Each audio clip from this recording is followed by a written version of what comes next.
Hello everyone, kamusta po sa lahat? Welcome po sa ating pagsasanay. Ito po ay continuation ng ating ikatlong pagsasanay kung saan ipapakita ko po sa inyo o i-demo yung actual na pag-shading gamit yung ating machines. So for beginner, kahit gantong machine lang muna yung gamitin ninyo ay okay lang po. Okay? So, umpisahan na po natin. So, gamit yung ating bottle, dito lang natin ipapatong yung ating fake skin. And then, mag-start na tayo mag-shading.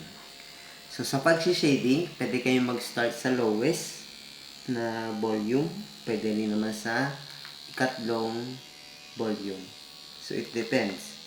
Usually, nag-start ako sa ikalawang volume. Okay.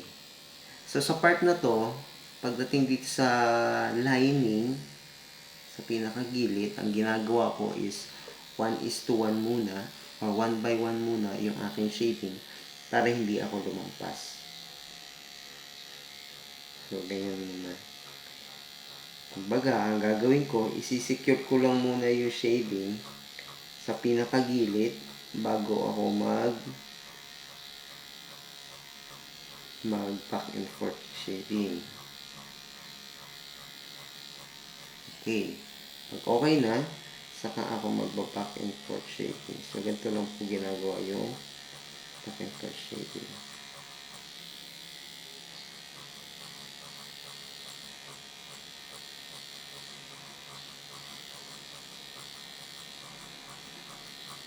Ayan. Basta yung mga corner, yung sa mga boundary ng ating outline, gina 1:1 ko muna yan.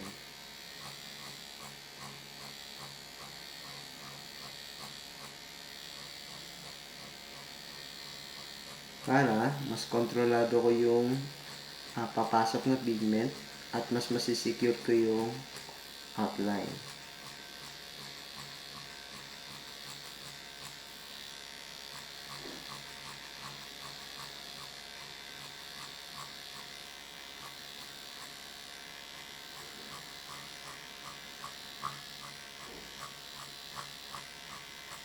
Yan. Pag okay na yung ganyan, saka na ako mag-back and forth.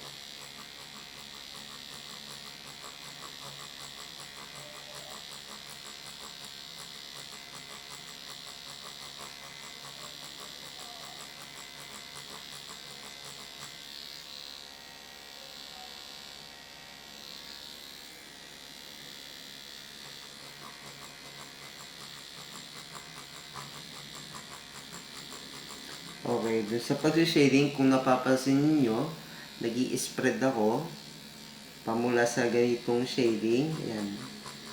Back and forth, and then magda-diagonal ako ng shape. Ayan. And then mag-1:1 ako pagdating dito sa may arc. Ayan. Tingnan niyo kung mabuti.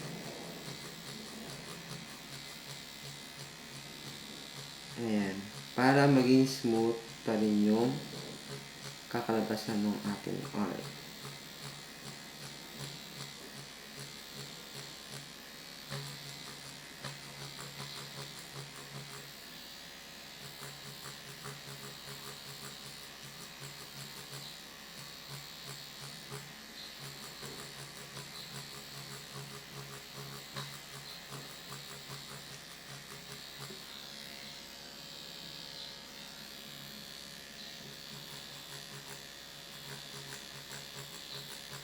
Sa pag-shading, lagi kayo mag-i-start dun sa may shading na, hindi dito sa wala. Para maiwasan nyo yung pag-stripe-stripe ng ating shading at para maging even yung kakalabasang result. So, lagi kayo dito sa loob mag-i-start. Pupunta sa labas. Para, kumbaga, magkakasunod lang yung ating shading. Nagiging even siya. Tingnan. Tapos, dahan-dahan nyo na lang ilayo. Basta lagi kayong sa loob mag-i-start. Pag sinabing sa loob, dun mismo sa may shading na. Hindi dito sa may wala. So, ganyan lang. And then, pag malapit na kayo dito sa may, natin, head part, mag 1:1 na lang kayo ng shading.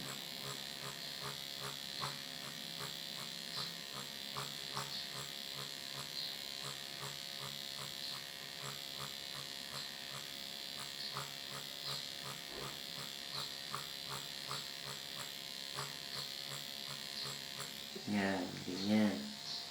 Tapos, babalik ulit kayo sa pinakaumpisa. Ganyan ulit.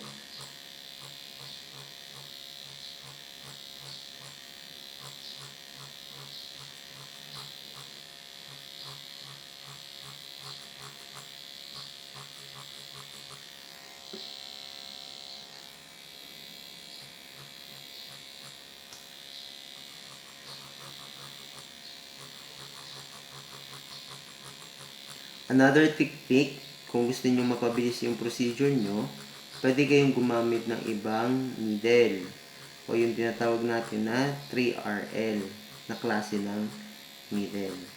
Kasi yung 3RL na needle na yon, mas makapal yung kanyang dinedeposit na pigment unlike sa 1RL na ginagamit natin ngayon. Kung napapansin nyo, yung 1RL, kahit na mabilis na yung pag-shading mo, mabagal pa rin siya tumingkad. Hindi siya ganon kabilis tumitingkad.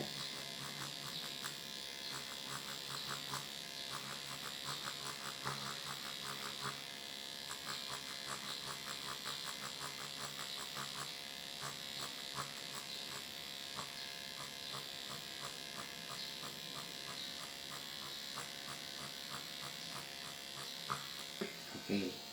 So yan, pag na-fill in nyo na lahat, saka na kayo magbura gamit yung inyong cotton na may oil. Ayan. Para ma-reveal yung totoong pigment na na-deposit na sa ating fake skin. Okay.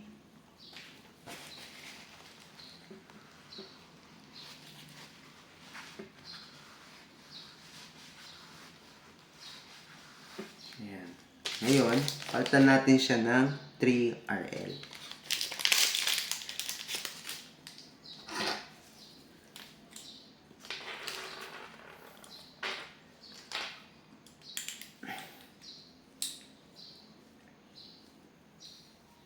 Same lang ang procedure, pinalitan lang natin yung ating needle.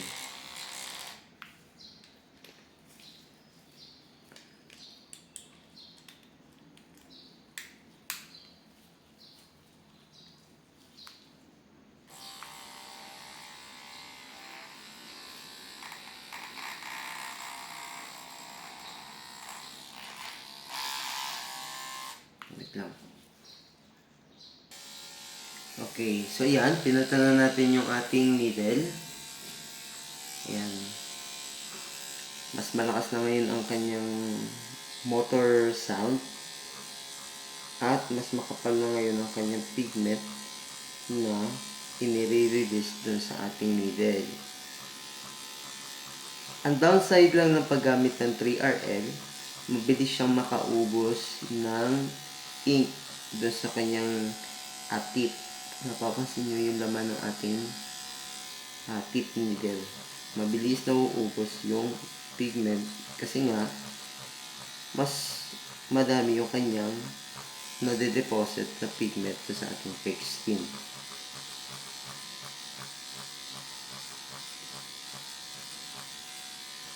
Isa pang downside na nakikita ko pag gumagamit ka ng 3RL, kapag tinamaan mo yung outline natin, lumalabo siya kaagad.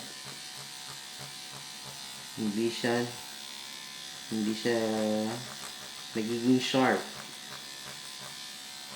Kaya one of the area na kailangan yung iwasan ay tamaan ng 3RL yung ating outline. Kasi pag tinamaan yun, nagiging malabo na siya ngayon. Hindi na siya nagiging sharp katulad ng mga edges nito na 1RL lang yung ginamit natin. Another things na ma-observe nyo pag gumamit kayo ng 3RL, mas makapal na ngayon yung kanyang powder effect, hindi katulad itong sa 1RL na mas pino o mas fine. Dito, mas makapal na siya.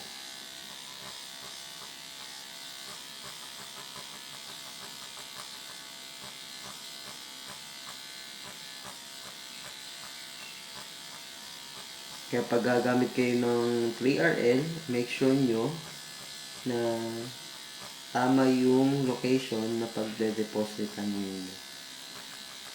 Kasi unlike dito sa 1RL na mas pino, na mas natitimplahan ninyo yung inyong gawa, hindi katulad dito sa 3RL na masyadong makakapal yung pigment na nire-release niya. But same lang din naman yung kakalabasan niya. Siguro lang, dito sa 3RL, mas matingkad lang siya. Kasi nga, mas makapal yung pigment na tine-deposit natin.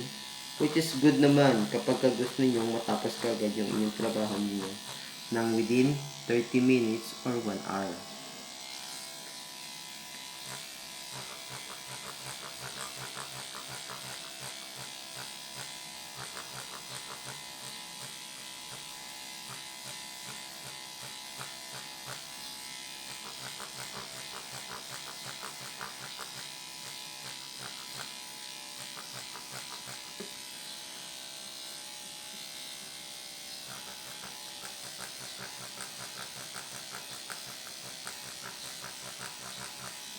Okay.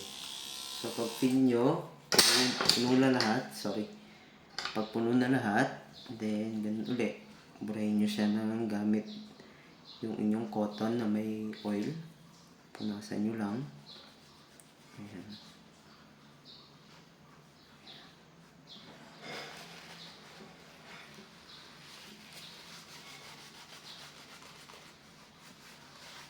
Ayan. So, napapansin nyo, mas makakapal yung kanyang fragments. Mas kita yung kanyang pagiging powder effect. Okay. Para mas maging pulido, balik-balikan nyo lang po.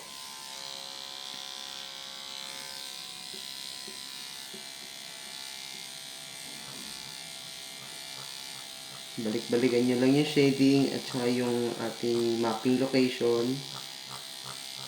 Balik-balikan nyo lang hanggang sa ma-achieve ninyo yung shading standard na tinuro ko po sa inyo.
Okay. So, burahin uli natin.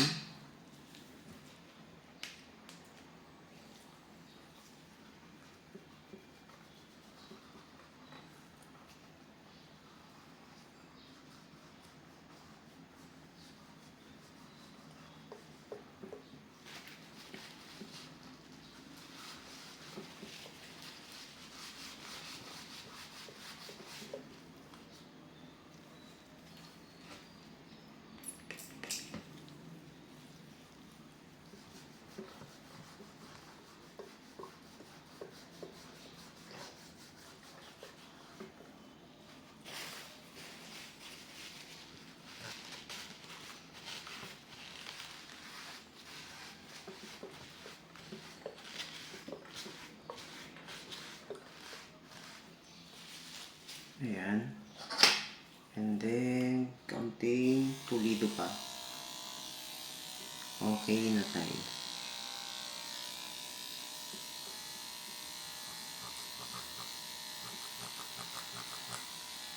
Sa papolishing, kapag pinupulito nyo na, pwede kayong gumamit ng 1:1 lang para lang i-fill in yung mga kulang na pigment na sa ating shading.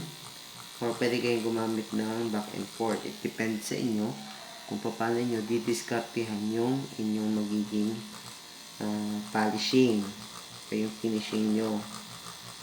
Kung paano nyo siya tatapusin.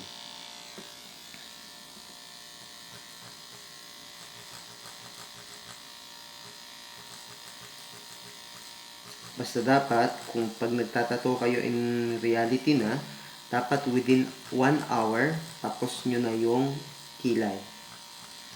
Yung dalawang kilay. Kasi yung pag-shading, inaabot lang yan ng 30 minutes. Okay na tayo dyan sa 30 minutes. Huwag na kayong aabot ng 1 hour sa pag-shading. Kasi pag umabot kayo ng 1 hour sa pag-shading, mabubugbog nyo na yung skin. Yung totoong skin ng client nyo. Kasi, babalik pa naman niya sila after ng 1 month para sa second session. Dun nyo na pwedeng mas puliduhin pa ang inyong gawa.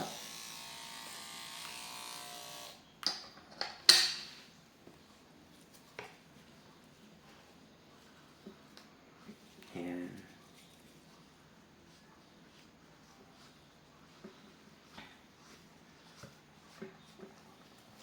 Okay. So, tapos na tayo.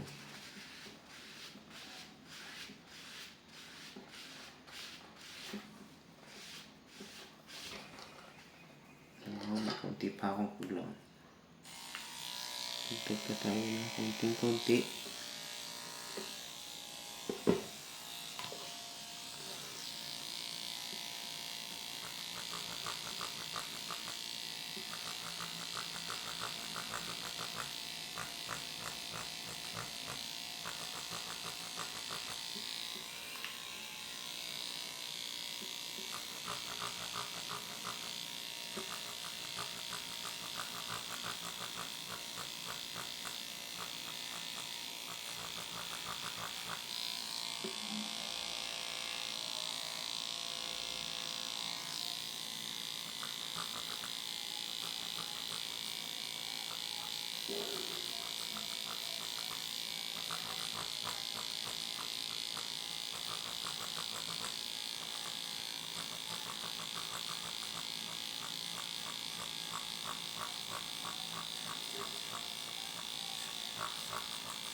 So, pag tapos na kayo, linisan nyo lang para maging maganda yung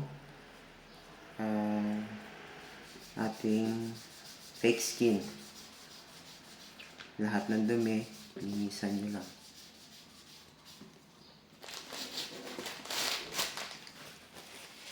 Kapag feeling nyo may kulang pa, dagdagan nyo na lang. Basta dapat, within 1 hour, tapos na kayo. So, yan yung result ng ating ginawa today. So, kung mapapansin nyo, yan, kung mapapansin nyo, sharp ang tail, saturated ang mid part, ang head part ay soft lang, at ang arc ay soft lang din. Kapag nakita nyo to in real, mapapansin nyo na kapag ka-soft yung arc niya, hindi siya mataray tingnan at hindi rin siya makapal tingnan. Kapag ka-saturated o matingkad yung ating pinaka-tail, nagbabalance siya sa mata. And then kapag ka-soft lang yung ating head part, natural siya tingnan. So, yun lang po. Maraming po salamat. Susunod naman po tayo sa ating ika-4 na pagsasanay, kung saan tuturuan ko naman po kayo kung paano magma-microblading. Okay po?